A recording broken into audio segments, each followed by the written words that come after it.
Les Anglais, vous êtes tous si supérieurs aux autres, hein? Ce 2 avril à La Réunion nous fait remonter en 1815, une période au cours de laquelle l'île s'appelait encore Bourbon. Ce 2 avril 1815, c'est la seconde restauration en France. Louis XVIII revient sur le trône. Ce 2 avril 1815, Athanase Hyacinthe Bouvet de Lauzier, fils d'un ancien gouverneur des Îles-de-France et de Bourbon, débarque dans l'île Intense. Quelques jours auparavant, il était à Port-Louis pour un tête-à-tête avec l'anglais Robert Townsend Farquhar. Welcome, sir.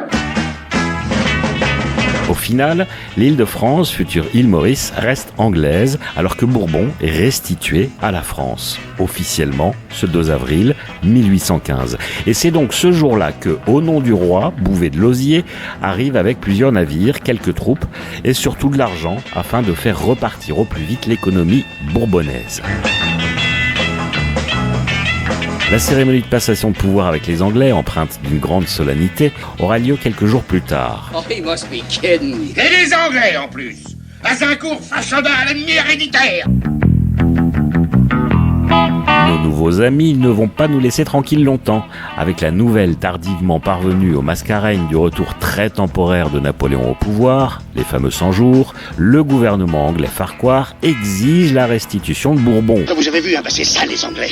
Oh, ça m'étonne, ils étaient plutôt sympathiques. Que Bouvet de Lauzier refuse. Les Anglais organisent alors un blocus de l'île Bourbon.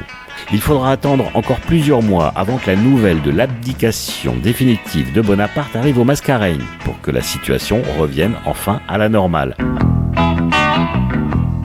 La famille des Bourbons de retour au pouvoir, c'est donc tout naturellement qu'on garde ce nom à l'île Intense.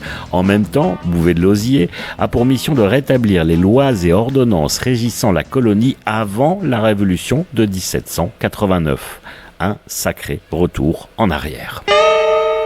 Notez, rien à voir, mais plus près de nous, le 2 avril 2007, l'éruption du siècle pour le piton de la Fournaise, la lave se déverse dans la mer, le Dolomieu s'effondre et les habitants du Tremblay à Saint-Philippe ont la peur de leur vie.